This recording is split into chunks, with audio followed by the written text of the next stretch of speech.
the fault does not lie with Donald Trump. It lies with Yogananda Pittman and the U.S. Capitol leadership team. We know they had the intelligence. They had the intelligence. Look at me. Total control over my children, you sick. Single time I communicate. I am always back. Your hand gestures, Mr. Fanone. No. You need medication. The time of gentleman expired. Seated in the front row of the House Judiciary Committee hearing on the January 6th Capitol attack, former D.C. police officer and riot victim Michael Fanone made his outrage known. Fanone's frustration flared as Representative Rep Nehls absolved Trump of any wrongdoing in the riot that left at least 170 officers injured, with 4 later dying by suicide. Speaking directly to Fanone and other officers in attendance, Nehls said, "I can tell you, gentlemen, that the fault does not lie with Donald Trump. It lies with former U.S. Capitol Police Chief Yogananda Pittman and the U.S. Capitol leadership team." As Nehls continued, Fanone slipped an audible, "Go f*** yourself," in between a couple of loud coughs. I'm a member of the new select committee to actually examine what happened that day. And I can tell you, gentlemen, that the fault does not lie with Donald Trump. It lies with Yogananda Pittman and the U.S. Capitol leadership team. We know they had the intelligence. They had the intelligence. After a call for order, Nehls concluded that police officers who defended the Capitol on January 6th were all unprepared to deal with that day. A broadcast of the hearing showed Fanone slowly shaking his head in disagreement. Earlier, Fanone was briefly escorted out of the hearing after a tense exchange with Ivan Raiklin, a one-time Army reservist and right-wing operative. Footage from multiple angles also found Fanone and Raiklin exchanging words before Fanone walked towards Raiklin and called him a traitor to this country. Well, why do you have to lose your cool like that? I've been always professional. I'm not losing my cool. Every single time I communicate with you, I am always professional with you. Well, I'm not. Other people to contain their Tourette syndrome. Okay? I'm not going to get it. I'll have a trade of this. Why are you spasmodic? My spasmodic? Absolutely. Look behind you. Look at me. Total control over my mind and body. Hey, the committee will be in order. Mr. Chairman, will you? No shame. Committee will be in order. Treating these people that way. This guy is threatening my family. Members of the threatening audience, my children.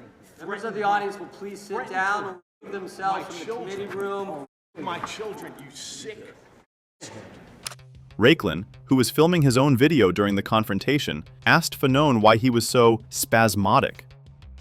Fanone crossed his arms, and the two continued exchanging words as Dunn came up behind Fanone and began trying to pull him away. Hey, Michael. Hey, what's up, buddy? Ivan Raiklin. Why do you have to swear at me? What's that? Why do you have to swear at me? Oh, dude, don't pretend like we're not mortal enemies. Well, why do you have to lose your cool like that? I'm not I've losing been my cool. always professional with you. I'm not losing my cool. Every single time I communicate with you, You're a I traitor to am this always professional with you. Well, I'm And it not. requires other people to contain your Tourette syndrome. Okay? I'm not going to get through it. You've threatened my family and you've threatened my Oh, life. have You're I? a traitor to this country. Why are Go you fuck so yourself. spasmodic? Am I spasmodic? Absolutely. Do Look something. behind you. Do something. Why should I? I'm communicating with you and trying to calm you down, right? Look at your face and your You can't even control yourself. You can't even be a man. Trust me, and I'm tone using it. a lot You of see how restraint many right now. people are constraining you? Come get me. Look at me. Total control over my mind and body. My mind and body, and I'm totally dominating you right now. Sir, Totally dominating you right now. sir, let's step aside. I'm not. This guy I'm is just threatening standing here. my family, threatened my just children, standing here. threatened to my children. Oh, my Now. children, you sick. My children. More people need to contain him because I'm completely calm, sir. Thank you, Mr. Chairman. Mr. Smith, I'll just cut right to the chase here. Your investigation and attempted prosecution of President Trump, it wasn't about justice. It was about politics. Politics. From day one, under the Biden-Harris DOJ, you weaponized the law to go after their top political opponent. You push flawed legal theories, and even the far left Washington Post called you out. They called you out, sir, for violating the First Amendment.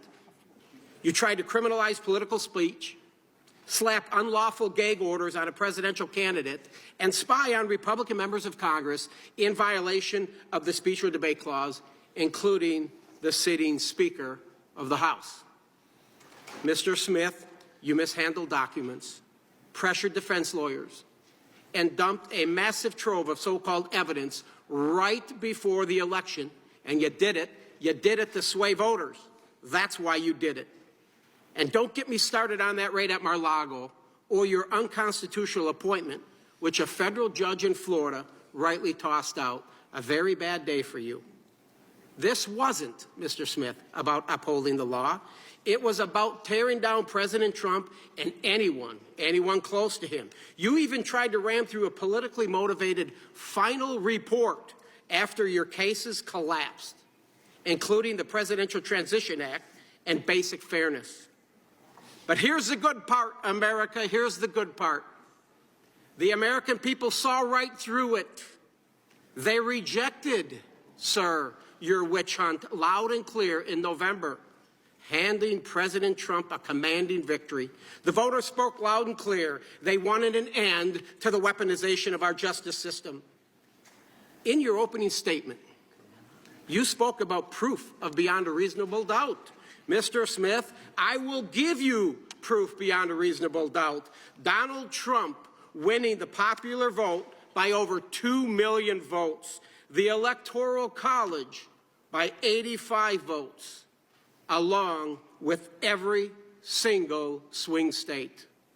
Now, sir, that is proof beyond a reasonable doubt that the crap you were shoveling did not pass the smell test with the American people.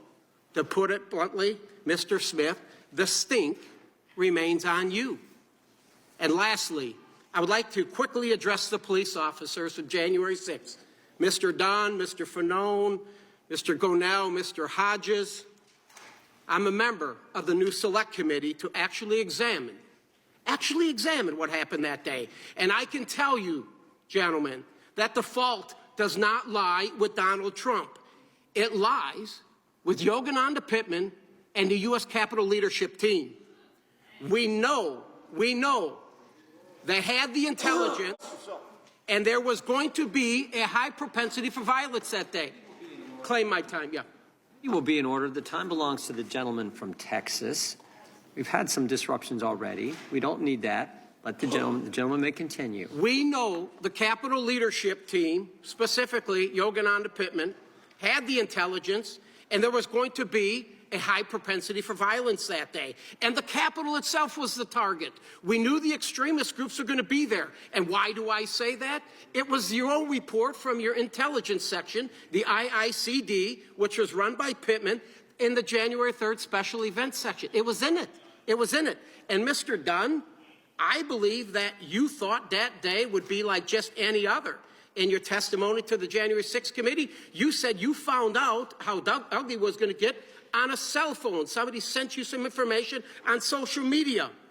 The point is, you were all unprepared to deal with that day. And that's because your leadership failed to share the intelligence with you. It was their fault, folks. It was their fault. It was not President Trump. And we are going to expose it for the first time because the Benny Thompson, the sham committee didn't do it. Will the gentleman yield for a question? question? The sham committee didn't do it. The report is 845 pages. Donald Trump's name is mentioned 4,207 times. We know what the committee wanted to do is to not allow Donald Trump to come back and win again. And they failed miserably. And I hope you now can see that.